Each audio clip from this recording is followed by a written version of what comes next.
Everyone, I hope you are doing well.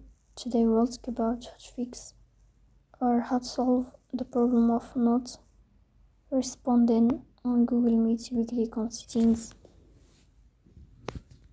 Here we click on apps, default apps, app settings. Then we'll search about Google Meet and we click here. Then we click on first stop and we click OK. Here you will enter to storage.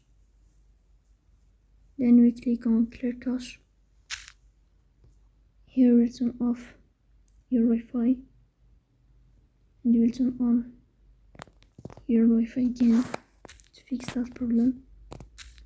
So that's all. Don't forget to support us by like and subscribe.